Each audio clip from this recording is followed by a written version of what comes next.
Y continuamos en este recorrido histórico por el constitucionalismo cubano, desde el Salón Duava del Capitolio Nacional, Sala de las Constituciones, con la guía del profesor Eduardo Torres Cuevas, miembro del Consejo de Estado de la República de Cuba, director de la Oficina del Programa Martiano y uno de los más prestigiosos historiadores cubanos en este recorrido por la historia constitucional cubana.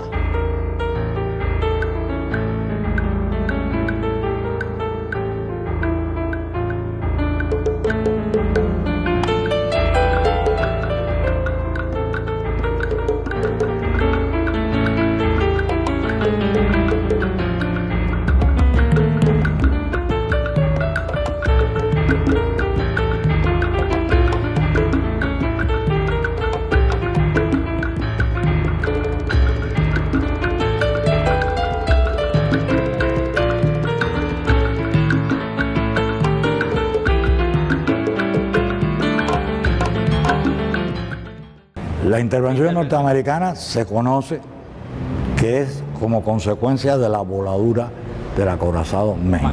Fue utilizada políticamente por el gobierno norteamericano para declararle la guerra a España.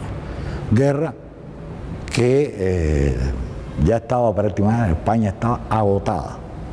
Hay una famosa frase que dijeron los españoles al principio de la guerra, que iban a mantener a Cuba hasta el último hombre y la última peseta. Ya en esta época habían gritado ni un hombre más ni una peseta más. Es decir, que se había acabado. Y la situación del propio ejército español era muy, prácticamente había agotado los recursos y los hombres. Entonces, en esa coyuntura, la intervención norteamericana viene la firma del Tratado de París, en el que se excluye a los cubanos. Un tratado entre norteamericanos y españoles. La intervención se produce, van a estar desde el 1 de enero, fíjate qué casualidad, 1 de enero de 1899 se iza la bandera norteamericana, del 00, del 99 al 00, al 01, a mediados del 02, es decir, 3 años y medio, sí modernizaron las estructuras de dominación, modernizaron y crearon condiciones para lo que después un historiador norteamericano llamó nuestra colonia de Cuba.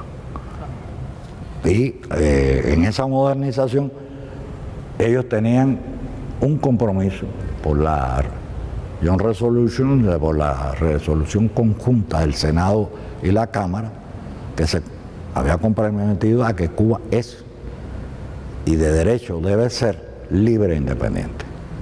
Esto es lo que se le ha llamado también la creación de los modelos neoliberales, en lo cual un país le da una independencia política, le das una bandera, un himno, etc., pero lo atas económicamente.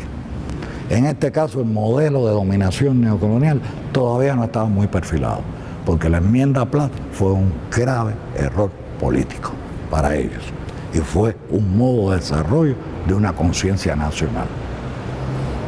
Ya después en el 37 se eliminan la enmienda Platt, pero no la dominación. Es decir, que ahí estamos viendo las contradicciones. La Constitución del 1 tiene 3 aspectos vitales. Primero, es una constitución hecha por cubanos y cubanos que habían estado dentro del movimiento independentista. Es decir, están casi todos los miembros del último gobierno Mambí, están figuras importantes vinculadas a Martí y estoy hablando de Juan Gualberto Gómez, están importantes figuras que han estado asociadas a la ayuda al movimiento independentista. Hay 13 generales y coroneles del Ejército Libertador. Muchas veces después esos generales y coroneles la vida los hizo distanciarse de sus sueños de juventud. Pero en este momento estamos ante un núcleo que proviene esencialmente del movimiento independentista. Por eso la Constitución del 1, en mi opinión, es la constitución más avanzada que se podía tener Es una constitución donde los conservadores no tienen fuerza suficiente. Por eso se ganan muchas cosas. Esta constitución del 1 crea el Estado laico. Yo muchas veces me gusta aclarar, Cuba tiene el Estado laico en 1902, Francia lo tuvo en 1905. Y eran los mismos ideales. Muchas cosas las habíamos captado a partir del pensamiento revolucionario francés. Pero Cuba tiene una constitución laica en 1901. La separación de la Iglesia y el Estado, la enseñanza pública gratuita y laica, la igualdad de derechos. Es decir, hay un conjunto, la definición de nación, hay un conjunto de aspectos, la división de poderes. Pero cuando el texto estaba de lo más bonito, terminado, se había tocado lo que hoy iba a ser el himno nacional, es decir, todo estaba muy bien, el gobernador norteamericano, Leonard Wood, trajo la enmienda Platt. Un apéndice a la Constitución. Exactamente. Es decir, es una enmienda a una ley del Congreso de los Estados Unidos. Por tanto, lo que nos impusieron fue una enmienda de una ley del Congreso. No tenía nada que ver con nosotros, salvo lo que decía. Y eso ya, al obligar a que Cuba lo acepte, no se trata de una enmienda al texto constitucional, es un apéndice al texto constitucional. Y eso, que es lo grave y lo que hay que explicar mucho, ahí la enmienda Platt cercena la soberanía de la nación cubana, deja de ser soberana. Entonces, ya a partir de ahí, a todo lo que estipula la enmienda Platt, como la intervención norteamericana para cuidar los bienes norteamericanos, las bases, es decir, más un tratado de reciprocidad, que de recíproco no tiene nada, pero el tratado de reciprocidad tiene una intención de aquella época, de que Europa no entre. A mí me gustaría resaltar una figura, que la deje para lo último, que para mí es una figura venerable, que es Salvador Cisneros Betancur. Es el único cubano que participa en todas las constituciones, en la de Guaymaro, en la de Jimaguayú, en el de La Yaya y en el del Uno. Es uno de los pensadores más radicales que hay dentro del grupo constitucional. Pero el que se opuso, bueno, todos se opusieron en un principio, casi todos, después se dividieron, pero Cisneros fue radical.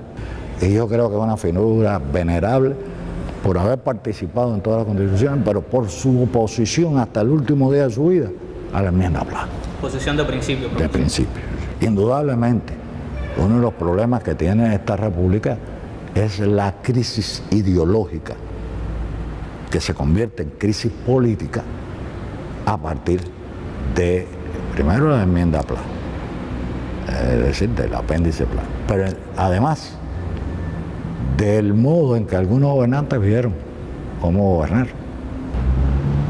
Y Machado en 1928 promueve una nueva constitución que sustituye en gran medida la del 1 y va a estar en vigencia del 28 al 33, pero que tiene cosas muy interesantes porque él, como dictador, también tiene una visión de cosas que le interesan.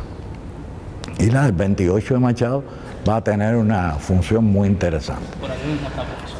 Ahora, después de la caída de Machado, entre el 33 y el 40, va a haber una inestabilidad política tremenda. Y cada grupo político que asume el poder dicta un proyecto constitucional, o ley constitucional, o estatutos constitucionales. En cuanto a la Constitución del 40, que es, sin lugar a dudas, Fundos debates que se sucedieron, profesor. Exacto. Esto es una joya, porque tienes aquí todos los debates. Muchas veces se habla de qué se discutió. Está ahí El que quiera saberlo, nada más que tiene que ir ahí. Lo que tiene que ir sin prejuicios y sabiendo las características de la época, porque ahí se van a producir debates que parten mucho de criterios políticos que están relacionados con la época. Definir, profesor, el carácter de esta Constitución de 1940 consideramos que es esencial. Sí, hay gente que me han hablado que si era inviable, que si era una Constitución que no era lo que hubiera querido una Constitución socialista. Han querido compararla con las constituciones socialistas. Para hacer historia hay que hacer la historia del momento, del lugar y de las condiciones. Yo no puedo inferir desde mi presente, obligar a que un hombre del 40 pensara como pienso yo hoy. Dice Roa que la Constitución del 40 era el resultado de dos impotencias, la de la derecha y la de la izquierda. Ninguna de las dos se pudo imponer. Y Roa dice más, la Constitución del 40 no es la letra, no es que se llegó a ese resultado, sino que es una vía, un cauce para el futuro. Y esa Constitución lo que establece una serie de leyes que nunca se dictaron. La reforma agraria está en la Constitución del 40. La Constitución del 40 declara punible el racismo, la discriminación racial. Nunca hubo un decreto sobre esto. Por eso, cuando Batista da el golpe de Estado, la primera consigna de todos los revolucionarios es la Constitución del 40. ¿Quién es el primero que va a un tribunal a denunciar el golpe de Estado de Batista y la derogación de la Constitución de 40? Fidel Castro Ruz. El segundo, Armando Hart. Entonces, ¿quiénes son los que están defendiendo en ese momento la Constitución del 40? Los revolucionarios. Y es la FEU, creo que la tienes por aquí. La FEU hace el entierro de la Constitución. La juventud cubana completa está por defender esa Constitución que Batista ha violado. Entonces, eso te dice el valor que tenía la Constitución. Cuando Batista da el golpe de Estado, lo primero que hace es derogar la Constitución y establece los llamados estatutos constitucionales. Que por cierto, nosotros lo publicamos también en el libro de las Constituciones. Aquí lo tenemos también, profesor. Aquí está recogido entonces toda la historia constitucional cubana. Exacto.